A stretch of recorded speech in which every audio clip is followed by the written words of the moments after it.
the work that we did on this film was a more extreme version of the approach we've had on all of Nolan's films. Like he's never been a big fan of the big, computer graphics world. So, and this one was absolutely tailored to be as practical and in camera effects based as possible. Hello and welcome to a very special edition of the Movie Podcast. My name is Daniel. I am one of your hosts today, and joining alongside me are my fellow members of the Trinity Test. It's Shahbaz. Hello, chaps. And it's Anthony. What's up? Well, nice and Nice. I never know. All the years that we've been doing this show, I never know what to expect when I kick it to Anthony for something. I'm never trying to think, like, what would they do in 1942? And I'm like, I don't know if they do sub, though. I think they just they would do sub. They wouldn't do that with the peace sign. But I'm from the future, so they would. Oh, so you still said what would they do in that era? But I'm from the future. But I'm not gonna do it. But I'm not gonna do it. Well, like, dude, just would walk into a room, have a cigarette in their mouth, and throw it at someone. This was your moment. This was your moment to finally throw a cigarette. I don't have one. I misplaced mine. You misplaced it. Okay, that's a whole other thing. Today on the Movie Podcast, we have Oppenheimer fever because we cannot stop watching this movie. We cannot stop talking about this film, and we are so lucky to be joined by Academy Award-winning VFX supervisor Andrew Jackson, who is a longtime collaborator with Nolan. He's worked with him since Dunkirk, so the last 3 films. He won an Oscar for Tenet, and now he is back working with Nolan once again on Oppenheimer, which is a film that I know everyone watching this and everyone listening has gone to go see because it is killing it at the box office right now. It is doing so well. And there's probably a lot of questions out there. Did Christopher Nolan drop a real bomb? What is it real? Is this CG? Is it not? We have the answers for you because this is the Movie Podcast. Every single week, you could catch brand new episodes with reviews and interviews on all the latest movies and series. We also have great main episodes that you catch us talking all about the news, topics of the show, trailers, everything else that's going on in the movie world. And of course, I do want to acknowledge that we know that there's a writer strike going on right now. We know that there's an actor strike. We 100% stand with the writers and the actors on strike right now for studios to pay them what they deserve.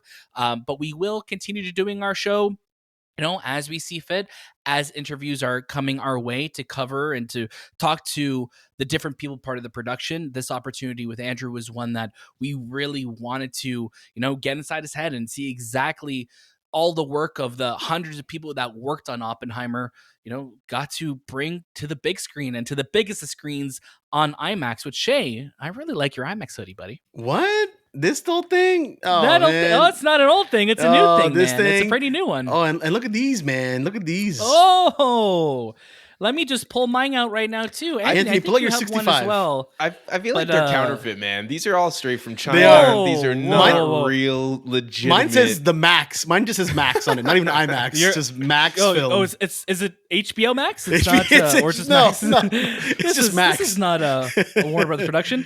No, I did want to say, I really love the hoodie. I have one as well, too, but I have the inverted colors of it, where it's black and white. So I guess yours is white and black. But something that we've been dying to get our hands on is this Oppenheimer film print. Because if you go to see Oppenheimer on, I guess, the first Friday of each week where it's released, I know that was a really convoluted way of saying that, you would get this film print, and we wanted to get it, and then it's been gone because tickets to go see Oppenheimer in 70 millimeter IMAX have been impossible to get. We've seen it. Anthony, you think you've seen it 3 times in 70 millimeter IMAX? I just buy tickets. I take them all. I'm like the Oppie. Oh, you're on StubHub, I just gobble them all up, and then I don't even sell them. They're just mine. No, they're all you mine. You go watch. You didn't go watch them it, so you could have more seats beside you. No, right? I watched it 3 times. Whenever this comes out, I might have watched it a 4th time. So. Oh, there you go. Yeah, I've seen it 4 times, twice in glorious 70 millimeter IMAX. I did see the digital version of IMAX, which looks great as well too, but I did miss the giant, aspect ratio shifts. But really quickly, just going back to Shay's hoodie, go check out Shay's really, creative unboxing of that hoodie. I really love it. I really love like some of the modeling that you do in that video as well. Thank too, you. So I know it was in my past life. I was going to be a model. Oh, an IMAX, model. clothing model. Yeah. I love it. I do need to say, or we do need to say, thank you very much to Universal Pictures for inviting us to do this interview, and to our friends at DNEG and to Andrew for sharing their time with us today. There is so much that goes into a movie like Oppenheimer, and when you look at the visual effects, you look at the production behind it, and always trying to shoot something practically, as Nolan is famous for. I'm just so glad that we got to, give Andrew, the platform to just take us to school, because I felt like we were just sitting there watching him talk and telling us all these things and just like geeking out with him about the most, technical things of the film that we don't even think about, obviously. Could have listened to him for hours. Constantly thinking about. Oh yeah, easily. We could have sat here for hours happily, and hopefully we'll get to have him on the show again. I do want to say, make sure you're following us on all social media platforms, Instagram, Twitter, TikTok, Letterboxd, at The Movie Podcast. We're having some great conversations going on right now in Discord about Oppenheimer. So if you're looking for an outlet to talk all things Oppenheimer, join our Discord. It's the best place to talk about this movie, TV shows, Dino, which is what Shahbaz right now. We should open up a Dino channel as well too, Shane. It's just us barking or dropping dog anything emojis. To say on the mic there, Dino? No, he's quiet. He's like, listen, he's quiet. Interrupt. He said all he needs to say. Put him on the bomb. But without put him on the bomb. Shh. Don't listen. But it's funny though, because his name is Dino, and it's like dynamite, right? Right? Exactly that. Yes. Anthony's thinking on all cylinders here. You're right. But without further ado, let's get right to it. Oppenheimer is, of course, now playing in theaters. You could go watch it again. We absolutely love it. But please welcome Academy Award-winning VFX supervisor Andrew Jackson to the Movie Podcast. Hi, everyone. Andrew, how are you doing? I'm good. I guess it's good afternoon to you guys. Yeah, yes. Almost good evening for us. Almost now it's 6 o'clock on our end. It's 8 a.m. Yeah, right. Thank you so much for sharing your time with us on the Movie Podcast. We've all seen Oppenheimer multiple times at this point, and I think we just remain completely shocked by what you, DNEG, Nolan, and the entire team have been able to pull off. It's been really well received, hasn't it? Across the board by critics and audiences, which is fantastic. It's always good to work on a project that is so popular. Your lineage with DNEG and obviously with working with Nolan, I feel like it's all culminated to this film. The work that we did on this film was a more extreme version of the approach we've had on all of Nolan's films. Like he's never been a big fan of the big, computer graphics world. So, and this one was absolutely tailored to be as practical and in-camera effects based as possible. As a VFX supervisor, how would you describe your job? Well, I guess it changes a lot during the course of the project, but the best and the biggest part of it is solving the challenge of getting what's in the script onto the screen. Like there's things that most of the script can just be filmed and edited and up it goes, but there's obviously things in every script that can't be filmed or aren't really straightforward how they're going to be filmed. So solving that challenge is the first part, and that's the bit that I love, which reading the script and kind of working out how to approach each of those components in the story that are not really straightforward. And there's always so many different ways to approach that. Well, not always, but often there are multiple possible solutions. Obviously, full CG one end, there's practical solutions, there's art department. Quite often is like set building or building props, and there's all sorts of different stunt department. Like quite often there's a challenge because it's not safe, or it's challenging physically for the performers. So there's so many different ways that the different departments interact to come together and solve that the challenging components in a script. And that's a part of the process that I really enjoy is that early pre-production where all the departments are kind of negotiating what's the best outcome for the film, but also what's possible, what's achievable, and it's a really rewarding component of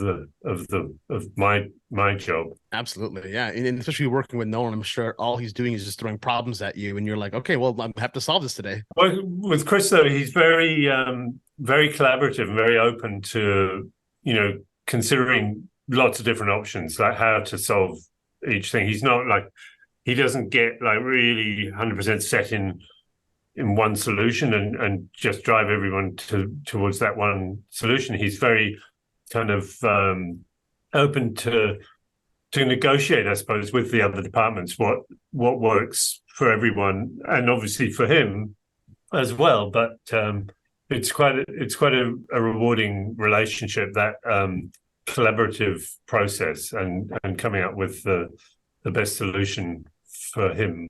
The story, well, really the film, I guess, primarily is the number one. It's always got to be the best solution for the film. Andrew, how did you get your start in VFX? Well, I came from I trained building models and miniatures, and I sort of moved sideways into practical effects. Had my own company for 15 years building practical effects and miniatures, and I kind of moved sideways from there into visual effects. But then in my kind of visual effects career, I've always kind of tended to sort of have a foot in both camps, if you like. And I've always looked at every film and the effects that are needed in every film with both of those hats on. So I'm kind of always bearing in mind what can be film, what can be practical, what can be miniatures, what can be what absolutely needs to be CG. Sometimes there's no choice. So that was that was where I started. Yeah. And then I'm guessing you moved into DNEG, and that was where you are currently and working till this day. Yeah. Well, I grew up in the UK and moved to Australia when I was in my early 20s, and 7 or 8 years ago, I wanted to move back to the UK for a little while, just to be around my parents while they were still around, and that was when I started at DNEG. And it was also when I first was introduced to Chris. We had a meeting, really, actually before I'd even started at DNEG, to see if I could be a good fit in his production team. And because of my practical background, history, and being in visual effects, it did seem to be a very good fit. Like that, we got on well, talked for a while, and had this similar sort of attitude towards the way that we both like to approach effects. And so that was Dunkirk was the first project that I worked on with him, and as you said, I've been with DNEG and doing Chris's films from that point on. So I'm guessing going forward now, when you're working, or when Nolan's working on a film, does he just call you up and he's like, Andrew, I have an idea, let's brainstorm this? Or how does that collaboration work between the two of you? Yeah, well, I mean, it's exactly that. I get a call, and he's got a new script that he wants me to read. On this particular project, I learned fairly recently that I was actually the first person after Emma, who's wife and producer, who'd read the script. So, and the reason for that was because he really had this idea that there were all these ideas that in the script that needed to be illustrated, and he really didn't want them to be computer simulations. So he wanted to get me started early, thinking about how we were going to do that and what was going to be the process. So that was why he got me in so early to read the script, so I could start that sort of process. And I would go away and think about, what the script needed, and then I came back to him with some ideas. And I actually showed him I made a little grid of a whole lot of things that I'd shot over the years. And quite often they're just little tiny experiments or tests that are really only done to inform a visual effects solution. So quite often I'll film something so that we have a reference that is real filmed element that we then reproduce as a visual effects element. So I've got dozens of these little things that I've filmed over the years, and I put them all together in a grid, and on a loop, and I just said, so is there anything in there that sort of sparks your interest? Is that in the right sort of language that we're looking for? And he said absolutely, it was exactly what he had in mind. So there were little quick to build, simple ideas, things that could be filmed easily and look good on camera, and so we took that idea, and then I sort of spent another 2 months prior to pre-production starting up properly, just working with Scott Fisher, the special effects supervisor, in his workshop in LA. And I was just coming up with ideas, simple things, building them, trying them out, filming them on, just on digital still cameras or iPhones at a high frame rate. So just capturing all these little ideas and tests, and then we would, when we had a decent amount of stuff to show, I'd have a meeting with Chris and I'd show him everything we were working on. And, some things, if you like the ideas, we developed them further. Some things he might have liked but didn't feel right for the film, so they would stop. So that process went on for a couple of months. Well, actually continued right through the whole shoot, in fact. But for this film, that was the process. So very interactive, very kind of Chris always does give me a lot of kind of freedom, really, to experiment and find solutions to the needs of the film. But this project even more so, and that was a really good process, having that kind of freedom to experiment. And yeah, it was also great to be able to get back in a workshop again. I haven't actually been in that sort of workshop environment for quite a long time.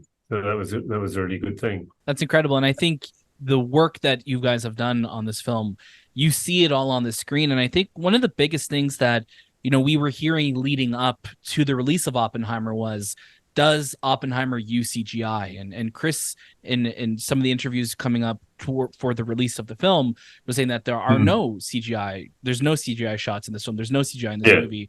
Does Oppenheimer use CGI?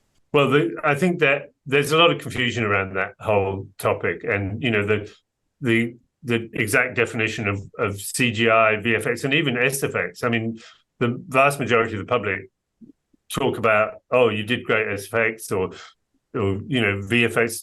In the broader public, people don't really know exactly what each of those titles really means. So the way I would describe it is that on this film, all of the visual effects were done with filmed photographic elements. So there's no computer generated, kind of like all of the raw input into the visual effects that we made was photographic. So everything was based on filmed elements or stills, but always photographic. So we didn't build CG geometry and texture and light and render it. And so that's what I think of as computer generated components, and as opposed to visual effects, which can be just 2D compositing, or more complex 2D affecting of filmed plates. So yeah, there's I think around 200 shots that you could,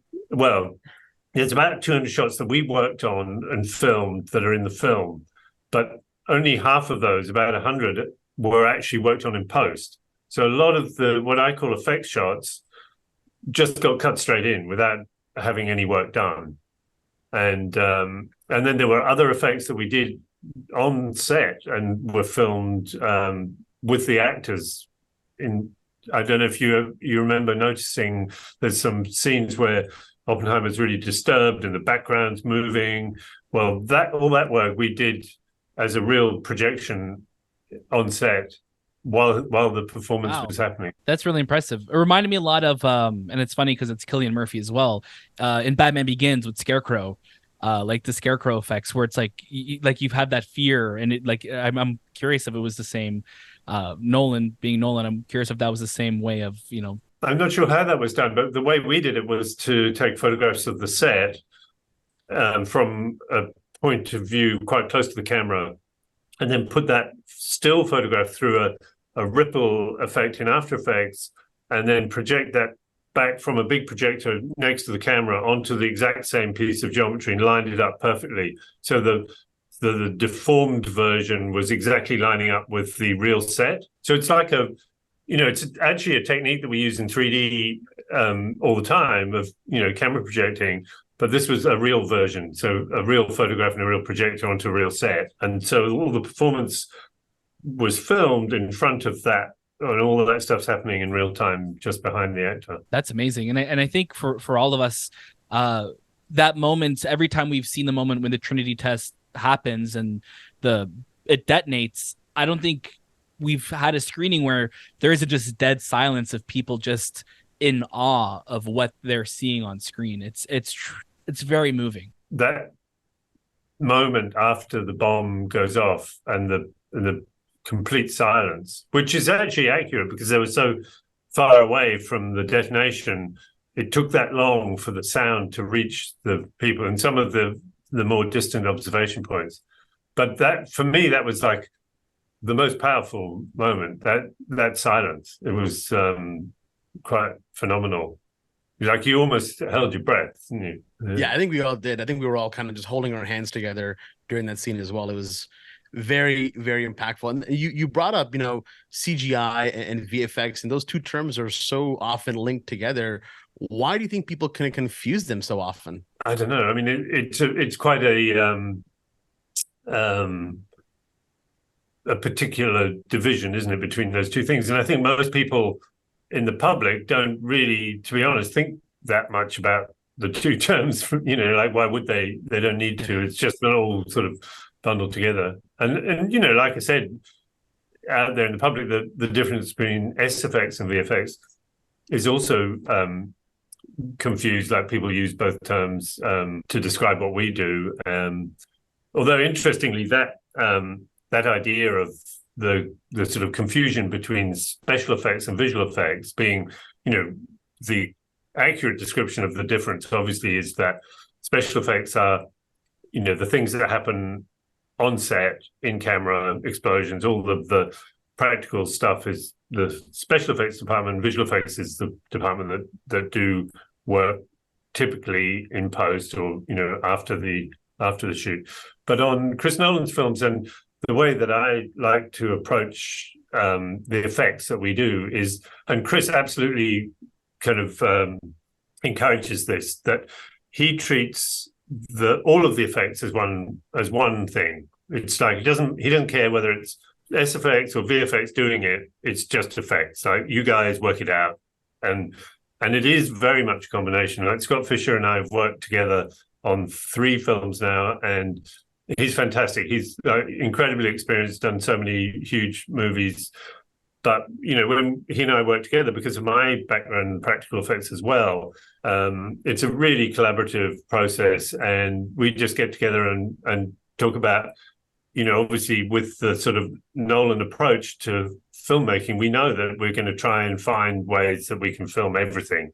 And so he and I sit down and we go through all of the script and work out what can we do and how we're going to do it. And so in Chris's films, as I said, that sort of merging of all of the effects into one is actually a really positive thing. I love it, looking at it that way. And quite often on other shoots, I get a sort of bit of pushback if I'm trying to film a lot of things that other departments consider should just be dealt with by visual effects. It's like, oh, you're shirking your responsibility. You're trying to push work onto other people, but that's not really that's not true at all. The reality is that I'm just trying to approach everything with whatever's best for the film. So, whatever the best solution is, that's kind of the starting point. And we'll work out later which department's doing what and, that aspect of it. But it's always really good to work with people where you don't have that, where everyone, and it helps a lot when the director's 100% on board. It's much easier to push that, going for a practical solution, because it's not always easier, often people want to postpone effects work to post so they don't have to deal with it on set. people are always looking for ways to make it a bit easier. Now, Andrew, how does your job change when a film like this is shot on film versus digital? I was thinking about that. I guess on this film, because we were shooting on not just on film, but IMAX film, so that's a big chunk of negative going through the camera like this, and you are very aware of that, and quite often we're shooting in visual effects world, we're shooting at higher frame rates. We can only go to 48 frames on an IMAX camera, but that's still like 1.5 minutes or less per 1,000-foot roll. So, you really think long and hard about when you're ready to press that button to roll the camera. And so what happens with this, I'll talk about this specific project. We did a lot of tests on digital cameras, and as I said, on even iPhones, shooting at high frame rates, and testing the setup or the little rig that we were about to film until we were really confident that it was exactly what we needed.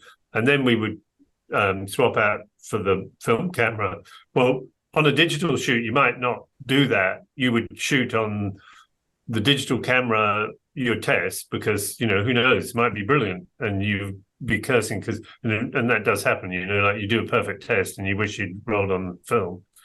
So I think with that would be a major difference between digital and film, is that you're a lot less kind of cautious about when to roll the actual film camera. Although having said that, you end up with hours of footage on a digital shoot that someone has to deal with. And, there's a lot of material that has to be, edited and make selects from. So there's a sort of, there's something I quite enjoy from that film, working with a film camera, is the fact that it does focus your, I don't know, it changes the way that you use a camera because it's more precious. You don't just keep rolling for hours. It's like you kind of make sure everything is as good as it can possibly be before you start filming. And I think, and that goes across a lot of the departments. You see on digital shoots, people the camera just keeps rolling and they're doing stuff, and it's like there isn't that sort of laser focus that you get, especially with like large format cameras where the number of dollars that are racing through the camera every second. So, but yeah, I think it's a good thing. I enjoy shooting on film, even though it's harder, but I do like that aspect of it. Yeah, I can't imagine like being shooting on film and being perfect is very important to the whole aspect of this movie because it is completely all on film. So you want to make sure that what you're shooting is going to look good. And yeah, it makes sense to have it shot digitally before to test it out and get those bugs out of the way. So when you do it on film, it works out. And also with Chris, because ultimately he would love to be able to take the negative and cut, because he cuts the neg. He doesn't go through a DI, doesn't scan the film. He wants to be able to cut the negative into the film. And so for us, unlike normally when I'm shooting visual effects element, I know that there's going to be lots of work done to it. So not so worried about the detail, the edges, or quite often we want visual effects elements to be completely contained within the frame easily so that we can blow them up a little bit. None of that works for him because he wants a frame that looks good without any work. So we're shooting visual effects elements which are perfectly composed and framed nicely so that they stand up as standalone shots. I was going to mention also a really good example of the challenges of shooting on film. With on Dunkirk, we were shooting miniature planes from a helicopter with an IMAX camera at high frame rate. So we had like just over a minute of time to shoot. So we had to get the RC planes, they were really big RC planes, in the air, follow them out over the water with the helicopter, and then we had like just over a minute of time to shoot that before, and then we had to bring them all back, land them, reload the camera. So like that process was like massively challenging. But when you got something good, the reward, the sense of achievement was huge. You just felt so good that you'd managed to get those, shots in camera. Because, there's all sorts of challenges. You have cameras jamming, and, the RC planes would stop working and crash into the sea, and, there's all sorts of things that could go wrong. It's funny that Nolan loves having time as part of so many of his movies, and you feel that effect of being, especially like a movie like Dunkirk, being on the clock with shooting it as well too. That's funny. Yeah, that's right. Yeah, it was very much that way. But again, like I said, the sense of achievement's huge when you do manage to get that, and it looks so good. Like some of those, because we also had full-size real planes, so we had like 3 Spitfires flying around, dogfighting, and on IMAX. And if you get to see that film in an IMAX cinema, it's amazing. Yeah. How do you begin to plan what a bomb is going to look like, and how do you approach that practically? We just knew that we had to get as big an explosion as we could do. So that was very much in Scott Fisher's camp, like, how big can we make this? And we, had 4 big drums of fuel and a high explosive under that to get the fuel in the air and the light. And then we filmed that from multiple cameras at different frame rates, and so we could slow it right down and make it feel bigger. I mean, it was really just pretty straightforward, making as big an explosion as we could safely do, and then layering that up to make it feel even bigger than the actual one that we filmed. So I don't think there was really ever, that wasn't actually as big a challenge. We always knew what we needed to do right from the start, that was going to be that process. So, and also I think the way that it was cut, using close-up detail sections of that, which really helped sell the scale and the horror of it. It was not even just like the nuclear bomb that we're seeing go off. It's also like that subatomic world within the bomb that we're seeing, and we're seeing all these like different experiments, and it looks like galaxies and all of that. Like how do you even like begin to try and like make that like look believable and real, and like how do you even approach those type of experiments? I guess from experience that I had in the past, I knew some of the kind of tricks that we were going to use, things like metal particles in water swirling, and like in big tanks, and we had special lenses made for the IMAX cameras that were long probes that we could and we had a tank with a hole with a rubber sleeve that you could poke the lens right into the water, and those were some of the sort of Starfield effects that we achieved. We had spinning beads and magnets and ball bearings, and just like hundreds of different ideas that we tried. Some of those spinning beads, like the shots of that were simulating the electrons orbiting the nucleus of an atom. We did with beads spinning on wires that were brightly lit, so the wires disappeared, and vibrating, and shot them at a really high very slow frame rate. So they had a very long exposure. So they were like very long, blurred lines and wobbling as they went through, because we were always looking for that idea of combining particles and waves, and that was a sort of very strong kind of idea that ran through a lot of the work that we did. But yeah, those were the just like trying stuff out, shooting, and I think I mentioned before, we had these sort of rules that everything we attempted had to be really quick. Like I didn't want to spend any like days or weeks building some elaborate setup before we could shoot something. It had to be things that we could do in a day or less, and get some kind of a test out quickly.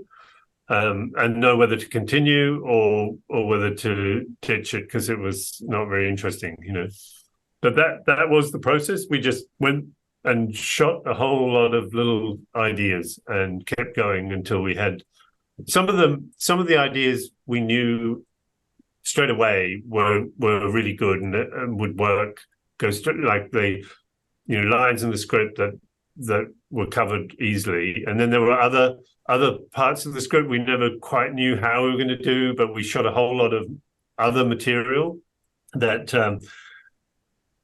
some of the stuff we filmed, we didn't actually know how we were going to use it, but we knew it was great and we knew that it would get used. But we just hadn't worked out exactly where and how until later on in post. One of the things that was like that was this material called thermite. I don't know if you've heard of it, but it's just a mixture of aluminium powder and iron oxide. And when you set fire to it, it burns at 4,000 degrees Fahrenheit and turns into molten iron. And the chemical reaction is quite impressive.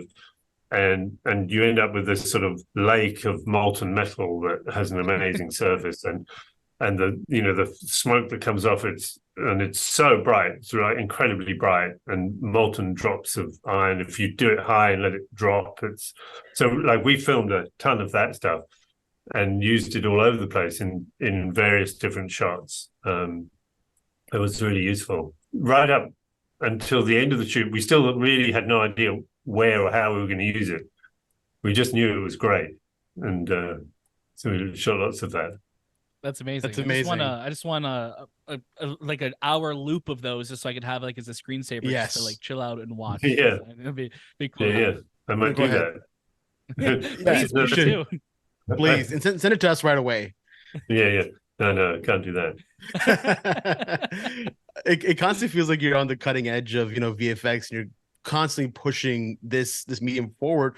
What would you say the future of VFX looks like? Well, it's interesting because I don't know if I'm on the cutting edge. I feel like more often that we're sort of going back to like a different era of effects, by using cloud tanks, and it's very much a sort of pre-CG world that's kind of where this sort of work is. So I think that sort of, I don't know, that maybe that is a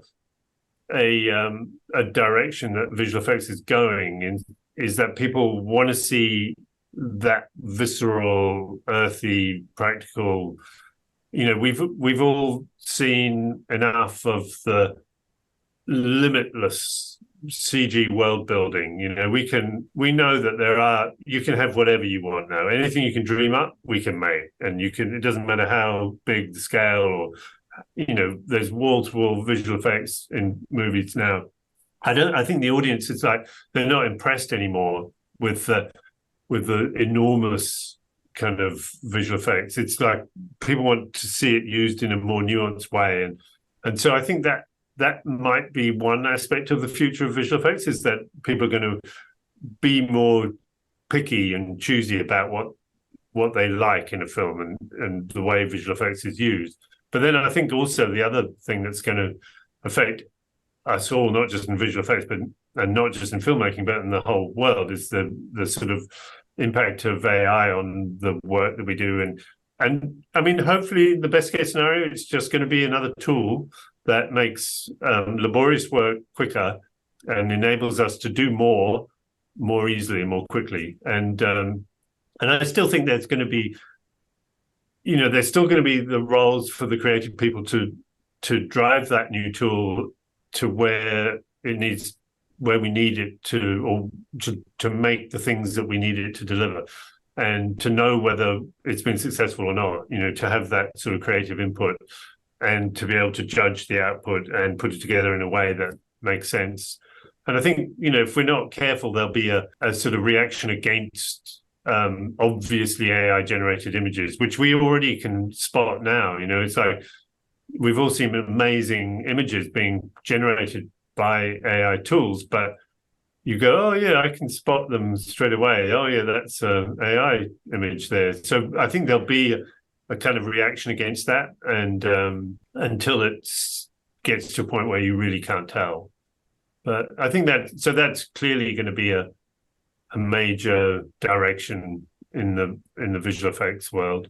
Like, as I said, like in every aspect of our lives, I think. And it's funny that you mentioned that Oppenheimer and like, you know, the future and where you're relying so much on the methods of the past. But we're seeing the success of that with Oppenheimer and IMAX on 70 millimeter IMAX film. Like, those screenings are like impossible to get tickets to. So I feel like there is like this want of people wanting to go, you know, almost back to that, you know, that time of film and of these practical effects. And Oppenheimer's success, I think, is evident of that, right? Yeah, it's fantastic to be involved in a project that feels like that, with that and Barbie, has kind of reinvigorated theatre going. And, you know, I think it's a combination of various things, isn't it? It's like the post-COVID, we're finally kind of back to going out and enjoying, and people have sort of forgotten, put that behind us. Yeah. But also just that idea, I think that, you know, everybody's been sitting in their living rooms watching streaming services. We've done that for so long, and it's just really good to get out and experience the big screen collective. You know, like it's a different thing watching a movie with a whole lot of people. There's no question about it. You know, you see things differently when you're in a big room full of people than you do when you're in. It doesn't matter how big your television is, it's not the same, you know. Were there any sequences in Oppenheimer that were heavily VFX driven, but probably not noticeable to the human eye, that maybe you could speak on? Well, I guess not really. I mean, the stuff that we worked on was pretty obvious. It's all of the you know, subatomic particles, the, you know, space, black holes, stars, all of that stuff. There was very, very little work done outside of those things. There was hardly any, you know, period fixes or you know, environment work. There was really very little in that. In the way there would normally be on most films, a whole lot of kind of cleaning up the background, but with Chris, that doesn't happen. He cleans it up before he shoots it, and then it doesn't need to do that. So yeah, there's really not a lot going on behind the image that you wouldn't know about. That there often would be. I'm curious for you, who's someone who's looked at every frame of this movie. What's something that you want audiences to look out for next time they watch Oppenheimer? I wouldn't pick any one particular thing. I don't think. I think I just like enjoy the visual. For me, all of those sort of like visual bits and pieces that we made throughout the film. There is one. I mean, I love that. Probably one of my favorite things that we did was it's in the very first opening sequence with it's that sort of plasma ball that it's like the first couple of split like nanoseconds of the explosion. That if you've ever seen any of the extremely high speed archival footage that was shot, and there's like that big ball with the spikes coming out, and that's probably one of my favorite things that we did. But really, yeah, just sort of enjoying all of those little ideas of that, the things that were going on inside his head when he's kind of thinking about the physics in the early part of his career. Andrew, you know, we cannot thank you again for the time that you've allotted for us today. Like I said, we are in such awe of the work that you do, and we cannot wait to see what you get to work on from here, and hopefully, you know, future collaborations with Christopher Nolan. We'd love to have you back on the movie podcast anytime you'll have us. You were absolutely lovely to talk to, and guys, if there's anything you want to add to that. Oh, absolute joy. Thank you. It was such a joy talking to you. No, it's a pleasure. Thank you.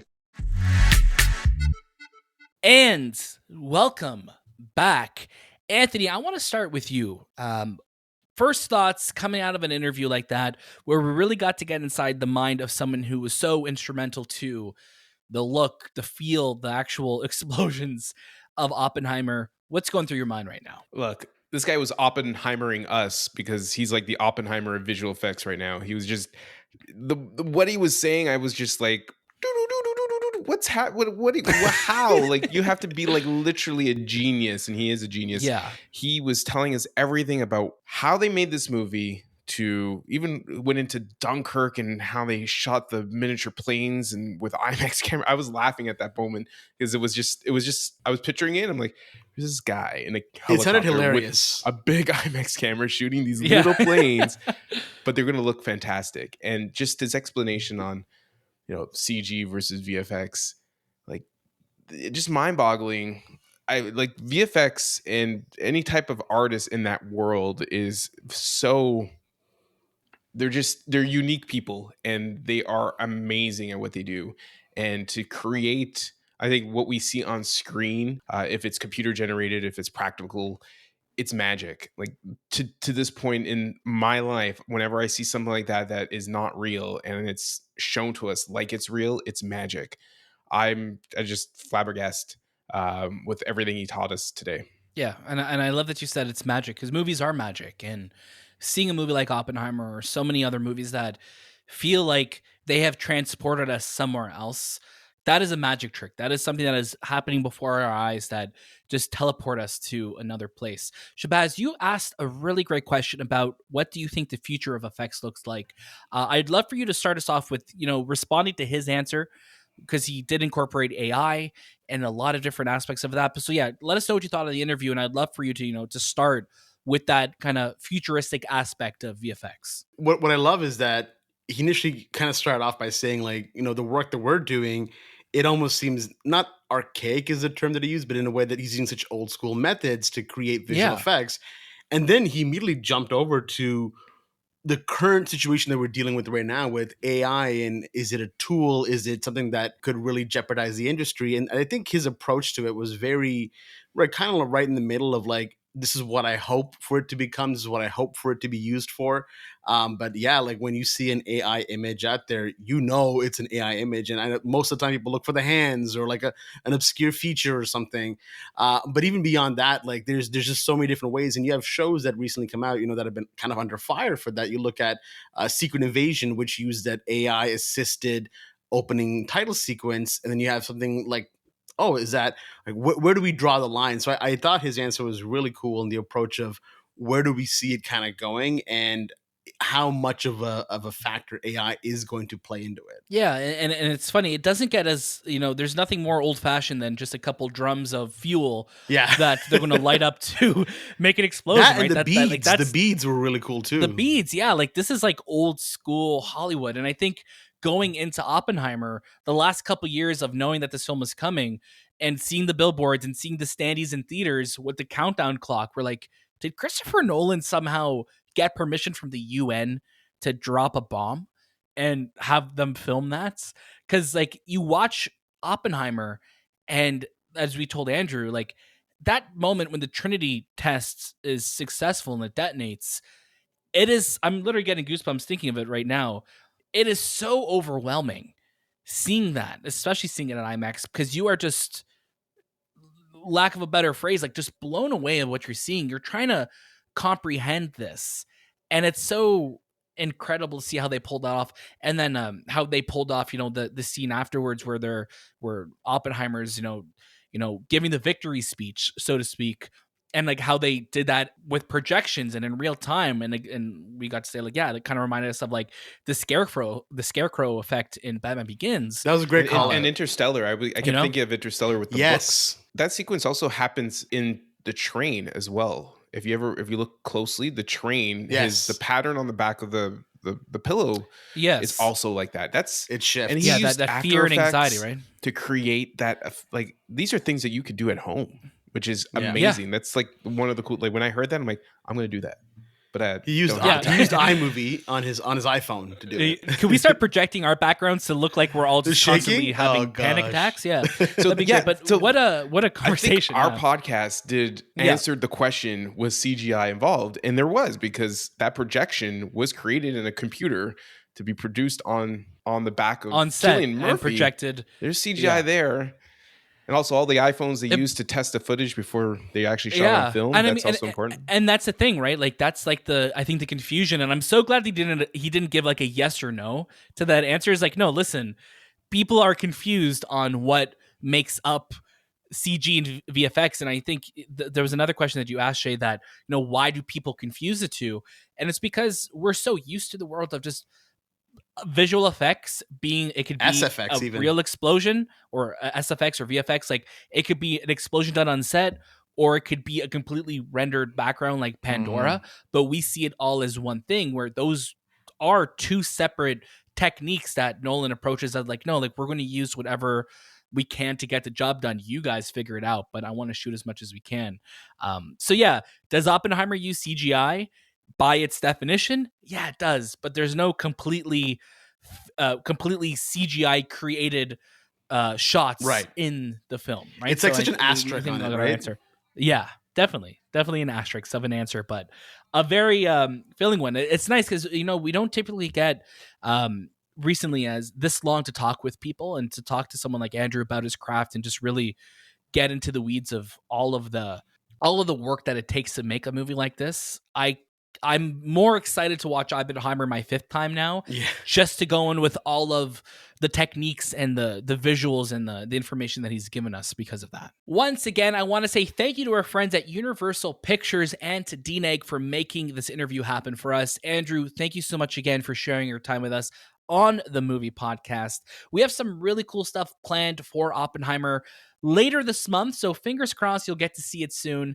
And there's lots happening on the movie podcast, so make sure you're following us on all social media feeds at the movie podcast. Join our Discord, subscribe and like us on YouTube, leave a comment below. If you learned something today, let us know your favorite thing that Andrew taught us. I mean, there's so much we learned today, so the comments better be flowing on this. If you want answers for Oppenheimer, the movie podcast has your back. So please stay here. We love what we're doing. We want to keep doing the show for you, and your support means the world to us. That was this time with the movie podcast, and we'll see you next.